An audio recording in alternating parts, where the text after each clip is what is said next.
Narrator VO.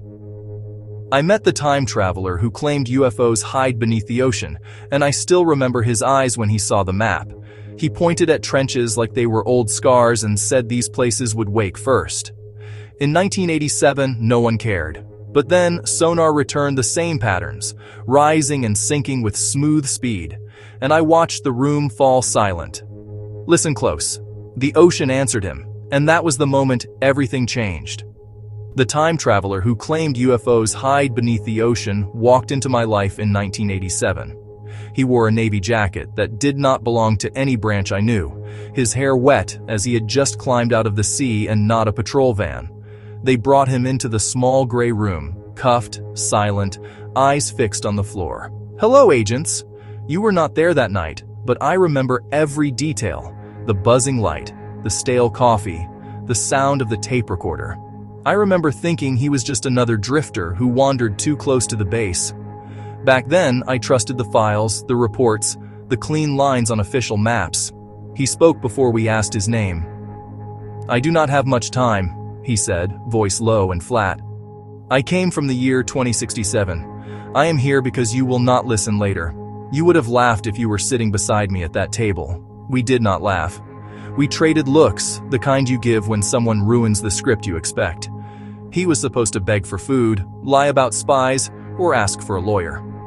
Instead, he stared straight at the large paper chart taped to the wall, an old sonar map of the North Pacific, blue and gray, simple and calm. He flinched when he saw it, like the lines on the page hurt his eyes, and pointed with both hands at one spot near the deep trench, fingers shaking hard. "Move that closer," he whispered. "That is where they woke for us." You can roll your eyes at time travel. You can say he was sick, broken, hooked on something he could not afford. That is what I thought for years, and it helped me sleep at night. The truth is, his fear felt real long before his story made any sense. We asked for his name. He gave us 3 different ones in 10 minutes. All plain, all forgettable. The only thing that stayed the same was the year he claimed to leave behind. 2067, he repeated. 40 years from now, for you, 20 hours ago, for me. He said the first event in his timeline began in our year 1987. Not in the sky, not in some cornfield, not in a desert test range, but under the ocean, deep where light dies and pressure crushes steel. He said the objects were already there, older than our charts and our arguments. You have heard people claim they saw UFOs in the sky. This was different. He did not care about lights in clouds or streaks over cities. He cared about one thing, shapes rising and sinking from the ocean floor with smooth speed. He called them returns that do not match the noise. Back then, I did not even know what that phrase meant. We stared at the map while he gave us coordinates, long strings of numbers too precise to guess. He spoke them fast, like he had repeated them to himself for days. One of the officers wrote the numbers down in neat black ink. Another rolled his eyes, clicked his pen, and kept checking the clock. On record, we logged his claims as unverified, likely delusional, and possible chemical influence. All the easy labels. Off record, I could feel the room go tight when he named missing boats by date. Here is the part they never told you in public. We did not just shrug and send him away that night. We recorded every word, every number, every tremble in his voice on magnetic tape. We filed full transcripts, photos of the map, even copies of the diagrams he forced us to draw. The truth is, the Navy recorded the man's claims with more detail than they admitted. For years, I believed those files were dead and boring, ends with nothing inside them. Decades later, when some of those pages were declassified, I learned what had been hidden. But we are not there yet. You need to understand how he spoke that first night. He did not sound like a prophet. He sounded like a tired technician who had watched a system fail one too many times. He said the sonar in his time picked up smooth arcs that started near the trenches. Not random, not scattered, but repeating patterns like a heartbeat learning how to speed up. He told us the first pattern matched a sleeping phase. Slow rises, slow drops, careful tests, like something huge was stretching its limbs. Then, in 2043, in his story, the arcs sharpened. The motions became faster and more direct. He said that was when they realized these were not quakes or shifting plates. We asked, "They?" He paused. "Us?" He corrected. "Your Navy, my Navy, different flag, same habits." That was the first moment I felt a small crack form in my disbelief. You might think that is silly, that one word could change my view, but if you have ever seen a real liar, you know they love distance. They say they and them, and never us, never we, never my own people. He pulled himself into the same frame as us without even thinking about it. He asked for a pen and a blank sheet of paper. The guard hesitated, but I approved it because I thought it would reveal nonsense. He drew 3 stacked shapes like nested bowls, each deeper and wider than the last, then shaded a narrow slit at the bottom, a thin line in the deepest bowl. "This is the trench," he said. "This is where your maps are wrong." We told him the depth printed on our chart, the numbers we had used for years. He laughed, a dry, weak sound, like someone remembering a bad joke from a funeral. "You think it stops there?" he said, tapping the printed depth with the pen. "In my time, we learned it goes much deeper. The floor you trust is not the floor." He claimed the objects came from below that false layer, rising past the recorded limit. He talked about cold that does not match normal water and silence where sound should echo. At that point, one of the officers pushed back his chair and stood up. He whispered in my ear that we were wasting time on a fantasy, that he wanted the man sent to medical, tested, written off, then lost in the system. If I had agreed right then, the story would have ended in that small room. But I did not agree. Something in the traveler's eyes kept me still, the way he watched the map. He did not look like a man guessing. He looked like someone remembering a place he did not want to see again. You know that feeling when someone describes a nightmare with too much detail? Not just, "a monster chased me," but the smell of the room, the weight of the floor. That was him describing sonar noise, equipment faults, and strange false returns on screens. He talked about missing submarines, as we talked about lost relatives, careful and quiet. He knew the names of 2 boats we had never spoken about in public. He gave us dates, patrol routes, even the last known depth and heading. At the time those reports were sealed, he should not have known a single detail, not even that the boats existed. One of the junior analysts in the back dropped his pen when he heard those names. He tried to hide it, but I saw his face drain of color. The traveler noticed too, and for the first time, he seemed angry. "You still have them listed as accidents, do you not?" he asked. We did not answer. Silence can say more than any word, and he read it like a book. He pointed at that same trench on the map again. "Check your logs from this year," he said. "You will start to see the pattern." In 1987, we had no such logs. At least that is what I believed when I walked out of that room. The file we wrote that night said his claims did not match any current data. Officially, he was a non-credible source with possible psychosis. Unofficially, the tape kept rolling even after he asked for water. He kept talking to the map more than to us, as if it was the only thing that understood. He described sound shadows, places where sonar rang back flat without texture or delay, and said those shadows moved over time like a slow tide of absence sliding along the floor. You sit there now watching this, thinking it is just a story. I did the same for half my life. Then years later, someone filed the wrong box in the wrong room. A set of old sonar logs from 1987 to 1991 landed on my desk by mistake. When I saw the first map inside that box, my hands went cold. It had the same trench marked, the same grid lines, the same calm blue, but this time, there were faint circles drawn by a different analyst's hand. They traced zones where the sonar had gone silent without reason, and those circles overlapped almost perfectly with the coordinates the traveler gave us. Not close, not kind of similar, almost exact, down to the fraction that most people ignore. That is when I realized we had not dismissed him at all. We had recorded him, archived him, and then buried the evidence under labels and dust. The truth is, Someone in that building knew his claims matched strange readings from our own ocean. They just chose to file both sets of data where no one would connect them. You are probably wondering if this is proof, if this settles anything. It does not. It only opens the door a little wider. The truth is out there, but it rarely walks in with clean answers and signed paperwork. All I can tell you is this. A man who called himself a traveler from 2067 sat in our room in 1987. He named trenches, missing submarines, and silent zones we were already seeing but hiding. We wrote him off in public and documented him in secret, in far more detail than we admit. And that was only the beginning of what went wrong. The first time I saw the misfiled reports, I almost sent them back. They were in a cardboard box with the wrong label, stacked with weather charts and fuel logs. If the clerk had not dropped the whole pile, those papers would have gone straight to shredding. You know how it is. Most secrets do not hide in locked safes. They drown in boredom. I did not think about the traveler that morning. I thought about coffee, deadlines, and the tiny raise I was promised and never got. The box landed on my desk with a dull thud, and the clerk cursed under his breath. "Old sonar junk," he said. "Just sign so I can clear the shelf." Old sonar junk, that is what they called it.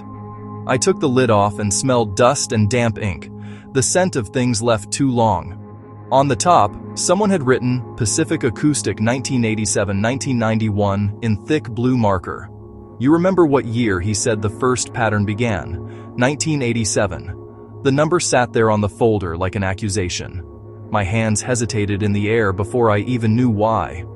I told myself it was a coincidence. 4 digits lined up by chance, nothing more.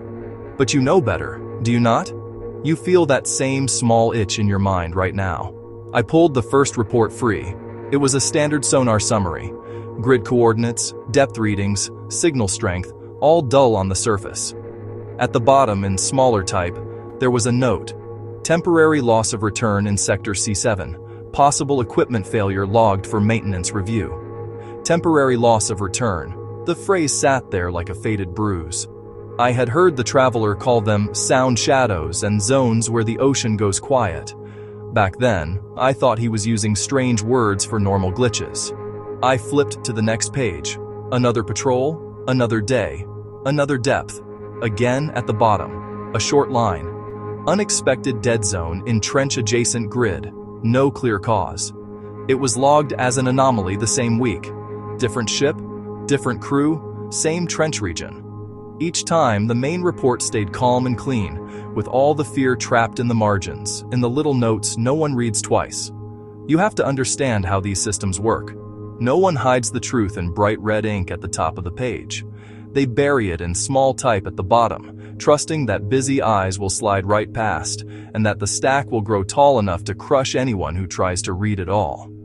I started marking the dead zones with a pencil. Each time I saw loss of return, unexplained silence, or temporary failure, I drew a circle. Not because I believed yet, but because my stomach would not let me ignore it. By the third folder, the paper looked like it had caught a disease. Here's the part that still makes me angry. These anomalies were not rare. They were everywhere, scattered through years of patrols, tagged and then brushed aside. It was not that we lacked evidence. We had too much, and no one wanted to connect it. One report caught my eye. The handwriting at the bottom was different, sharp and careful, not bored or rushed. Dead zone aligns with previous silence recorded on Patrol 1124, it said. Recommend pattern analysis across the trench perimeter to rule out systematic sensor fault. Someone had tried. Someone years before me had looked at the same map and felt the same chill. They had noticed the silence repeating in the same places, stepping along the trench like careful footprints. Their note had been filed, stamped, and then drowned under more paper. I opened the old chart drawer in the corner. The same kind of sonar map we used with the traveler slid out stiff and cold. I spread it across my desk and started matching the coordinates from the reports. Each dead zone got a small red dot pressed hard enough to dent the paper. You know that feeling when you start a puzzle, expecting chaos and shapes fall into place. Instead, the dots did not scatter. They gathered in a curved line along the trench like beads on a hidden string. Not random, not polite. Intentional. I traced the curve with my finger and remembered the drawing from the interrogation room. 3 nested bowls, a narrow slit at the bottom. "This is where your maps are wrong," he had said years earlier. He had pointed to almost the same spot. The coordinates he gave us were burned into the back of my mind by then. I pulled his old transcript from the cabinet and laid it next to the map. Line after line of numbers suddenly had companions. That is your first real wait what moment. Whether you admit it or not, this was not just a crazy man shouting sea stories. Here were printed logs typed by sober technicians, matching his warnings step by step. The ocean had gone quiet where he said it would. You might argue he got lucky, that he guessed where we were most likely to see glitches. That is what I tried to tell myself as I kept marking dots. Luck should scatter. This pattern curled in on itself, tight as a fist. I found a page misfiled between fuel charts as someone shoved it there in a hurry. No header, no stamp, just raw numbers and a rough sketch of the trench wall. In the margin, someone had written "object," then scratched it out hard enough to tear the paper. Below that they wrote, "Ignore likely interference object." That word did not belong in a noise report. It meant someone looked at the return and thought, just for a second, that it had shape. Something moved in the silence, and they could not bring themselves to name it twice. I pulled the old tape recorder from storage and found our original interrogation reels. The plastic felt fragile, like it might crumble if I pressed too hard. When I played that first night back, the room in my memory came alive again. His voice, thin and tired, naming the same trench and the same grids. "Your first silence comes here," he said on the tape. "You call it a fault and move on. You always move on." My younger self laughed softly in the background, a sound I hate now. I heard papers shuffle, pens click, the casual boredom of people missing the point. The truth is, the early sonar anomalies already existed. They were not theories, not guesses, not visions from some broken mind. They sat in boxes and cabinets marked as equipment issues and sensor drift, safe and ignored. We did not lack the pattern, we just refused to see the shape it formed. What do you think that does to a person when they realize this is years too late? I sat alone in that small office, the only light coming from a cheap desk lamp. Outside, the base carried on as always, trucks and boots and shouted orders. Inside, paper and ink quietly tore my sense of safety apart. I noticed something else. Every time a dead zone lined up with his coordinates, the patrol notes mentioned crew unease. Men who had sailed the same route 100 times wrote about strange pressure and feeling watched. They reported bad dreams, short tempers, and a sense that the ocean felt wrong tonight. We never logged feelings in our official summaries, yet here they were, tucked into end-of-shift remarks, little human cracks in the clean data. You can call that superstition if it helps you breathe, but when fear shows up in the same place over and over, you should pay attention. I checked the file routing stamp on the box. These reports were never supposed to come to me. They were routed to another office, a different floor, a place known for making things disappear. Somewhere between there and the shredder, they ended up on my desk by accident. Accident. That is what the clerk would say if you asked him. But I have worked around classified papers long enough to know how rare real accidents are. Most mistakes serve someone, even if we never learn their name. One thin folder at the bottom had a different seal, not standard Navy. A small dark symbol, almost rubbed away, marked the corner like a scar. Inside were only 3 pages, and every other line was blacked out. The parts I could read talked about persistent trench anomalies and repeating silence vectors across years. They mentioned that an external review was requested, followed by a section that had been erased. The last line that survived said, "Conclude no known equipment fault, explains the observed consistency." Someone had reached the same place I was now long before I did. So why had nothing changed? Why did the patrol routes stay the same? Why did the public records still list missing submarines as accidents and storms? Why did the traveler leave our room in handcuffs instead of a briefing hall? The answer is simple and ugly. Admitting the pattern was real meant admitting we had no control over it. It meant saying out loud that something unknown moved beneath our ships with perfect ease. People paid to be certain do not enjoy standing in front of cameras and saying, "We do not know." They filed the sonar anomalies under technical noise. They filed the traveler under psychological noise. They filed our fear under not suitable for official channels. They thought that if they stacked enough folders on top, the problem would suffocate. I kept digging. I pulled more years, more sectors, anything that brushed near that trench. The curve of red dots grew thicker, darker, almost a solid line now. I saw gaps in time, months where the report suddenly went quiet. At first, I thought that meant the ocean had calmed down. Then I checked the ship logs for those months. No patrols listed in that sector. We had pulled our own eyes away from the edge of the trench without telling anyone. Why? That is not how you act if you fully trust your equipment fault story. That is how you act when you are scared and do not want more proof. Someone at a higher pay grade had seen enough to flinch. They never admitted it on paper, but the absence was loud. You see it now, do you not? The early sonar anomalies were not missing. They were buried, misfiled, spread across boxes and basements so no one could see them at once. The pattern only appeared when you forced the pieces into the same light. I wish I could tell you I marched straight into the Admiral's office that day. I did not. I closed the blinds, locked my door, and stared at the map until my eyes hurt, because once you see the curve of those silent zones, you cannot unsee it. The traveler told us the ocean would wake in waves, starting small, then rising. These early years were the first stirrings, the slow tests, the careful probes. Our ships moved above like blind insects crawling over a sleeping animal. The silence below was like it taking a slow breath. And the worst part is this. If those misfiled reports had not landed on my desk by mistake, I would still think he was insane. You would not be hearing any of this. You would sleep better, but you would be wrong. The anomalies were there from the start, right when he said they would be. We chose not to see them, or we saw them and chose not to admit what they implied. Either way, the ocean kept moving in the dark, whether our paperwork kept up or not. And that was before I found the modern dataset that made his timeline look less like a warning and more like a schedule. I did not plan to open the modern files. At that point, I still thought the old sonar records were the most shocking part. The traveler's warnings matching the 80s and 90s were enough to make my skin crawl.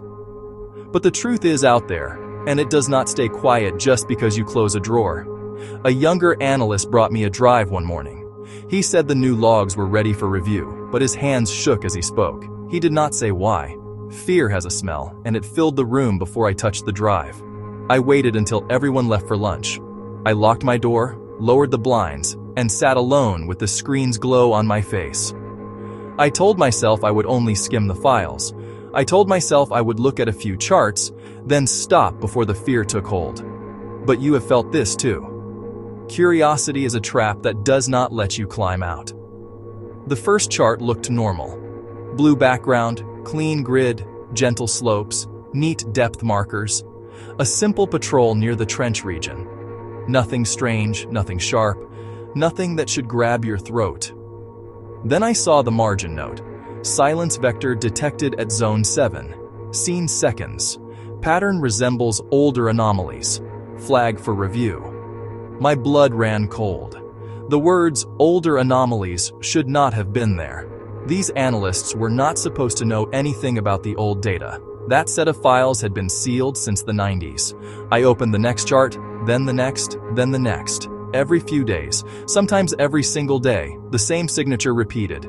A short curve of silence, a sharp dip that did not match noise, a smooth rise that felt like breath under the water. I pulled up the traveler's transcript again. His voice echoed in my head as I read, "In my time, the patterns grow faster. They move like they are learning us." Back then, I had laughed at that.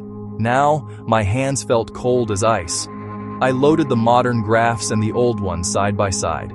Different eras, different machines, different crews. Same shape, same curve, same unnatural smoothness. Like something huge was rising slow and steady through the dark.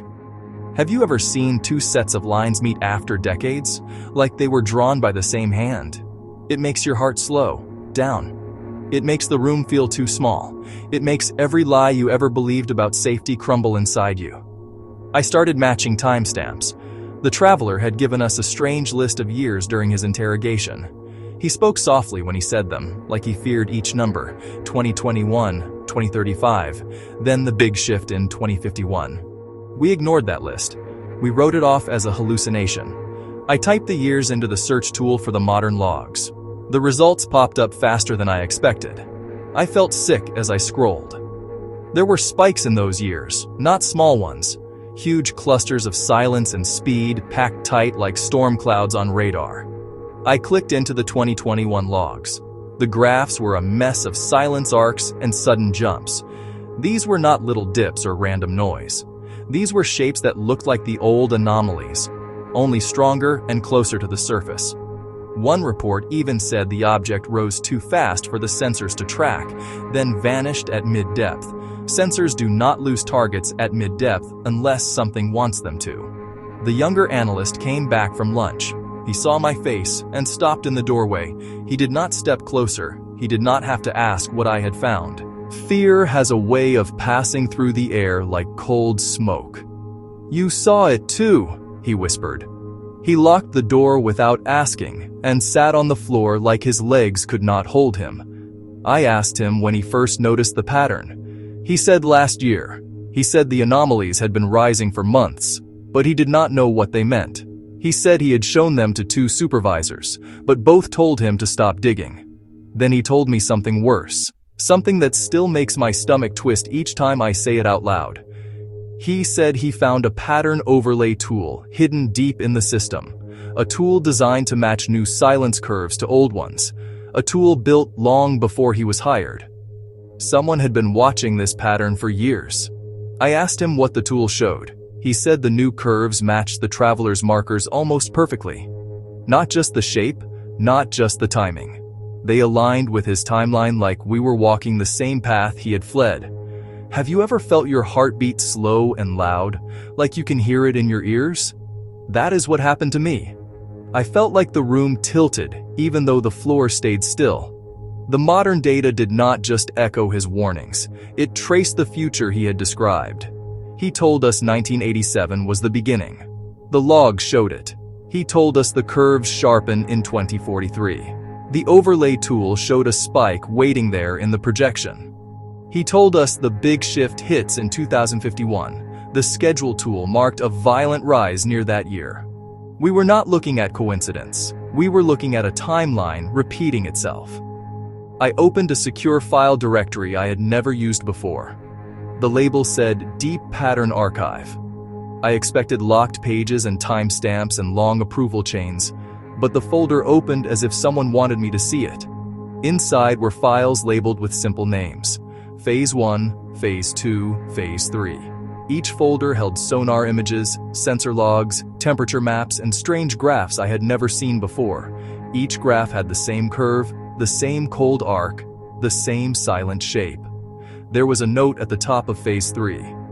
Do not share outside the cleared circle. I was not part of any cleared circle, but someone left the folder open anyway. I scrolled through the images. They showed deep ocean floors shifting in slow arcs, as if something below pushed against the crust. These shifts did not match quakes. They moved too smoothly, too clean, too alive. One file stopped me cold. It was labeled Vertical Surge Projection. It showed a model of the trench, the same trench the traveler had drawn for us, a thin slit at the bottom, a large hollow shape above, and a rising curve that cut through the water column. Like a ghost. We never mapped anything like that. We were never supposed to, but someone had. There was a date at the bottom corner of the model, a projected rise in 2029. That was this year, this calendar, this world you and I are living in right now. The silence curve had become a countdown. The younger analyst saw the file and pressed his hand to his mouth. He said he had found a few projections before, but never this one. He asked me if the traveler had warned us about a year near our time. I nodded slowly. He did. He said the first real breach happened a year that was too close to now. We did not understand what he meant back then. I understand it now. I opened another folder labeled Cross Index. Inside were maps of the ocean floor from the past 5 years. At first, they looked normal. Then I noticed a set of circles drawn along the trench, marked with small numbers. Each number matched a modern silence event. The circles followed the same curve the traveler had drawn in 1987. Not similar, identical. My throat felt tight. I could not breathe right. I pushed the chair back and wiped sweat from my forehead. Even though the room was cold, the pattern was not just repeating, it was strengthening. Each silent spike rose higher than the last. Each surge moved closer to the surface. I pulled the last file in the folder. The title was simple: Phase 4. When I opened it, the screen turned black for a moment. Then a single graph appeared, white on black, a single smooth, rising curve. The curve did not dip. It did not pause. It did not echo uncertainty. It rose in one clean line toward the surface. At the top of the graph, in small type, were 2 words: surface contact. I stared at those words for a long time. I felt like I was sinking into the chair, like gravity had changed under me. The traveler told us something would rise from the deep. He warned us that our first silence arcs were early signs, gentle motions from something older than our maps. We did not listen. Now the modern data claimed the pattern was almost complete. The younger analyst asked what we should do. I wanted to tell him to run. I wanted to tell him to forget the files. I wanted to tell him the truth is out there, but sometimes the truth is sharp enough to cut you in half. Instead, I told him to lock the door and help me copy every file. We worked fast and quietly, like thieves stealing back our own fear. We filled drives with graphs and notes and images and logs. Each click felt like a heartbeat in the dark. When we finished, he asked the question I feared most. Do you think he really came from the future? I looked at the rising curve on the screen. I thought about the old trench. I thought about the silent zones. I thought about the boats that never came home. And I thought about the dates lining up like teeth on a gear. I told him the same thing I will tell you now. The question does not matter anymore. Only the pattern matters, and the pattern is no longer sleeping.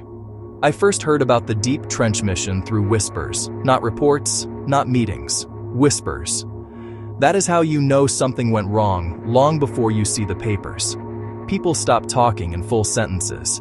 They talk in pieces as if the truth burns if you hold it too long. The younger analyst came to my office late at night. He shut the door with slow hands like he feared a loud noise would wake something. He looked pale. A kind of pale that does not come from sickness, but from knowing too much. He told me 2 unmanned probes went into the trench 3 months earlier. Neither returned a final signal. This was the same place the traveler had pointed to on our map with shaking fingers, the same place the old log circled in red, the same place the modern graphs lit up with silent arcs. I asked for the mission number. He hesitated. Then he pushed a folded paper across my desk. It was creased from being held too tight, like he had been gripping it since he found it. The mission code was short and simple, a shape of letters and numbers I had never seen before. That told me everything I needed. This was not a public mission. This was a quiet one. I opened the secure system and searched the code. The file did not appear in the normal database. It appeared in a hidden directory with no clear name, a place for records that were too dangerous to sit with the rest. The mission brief was written with calm confidence. It described a deep survey of the trench using 2 remote probes. Both were high-grade units able to withstand pressure far beyond standard limits. Their job was simple: map the depths, capture readings, scan for abnormal heat pockets, and return clean data to prove the silence arcs were nothing more than noise. The brief made the ocean sound foolproof. The trench looked harmless, a hollow scoop in a neat blue field. You could almost believe it was just another dive into cold darkness. You could almost forget what the traveler had warned us. But the logs that followed did not read like a routine mission. They read like a slow descent into a place that did not want company. The first probe dropped smoothly for the first 2 hours. The logs show clean readings, steady telemetry, stable lights. The crew on the support vessel wrote calm no,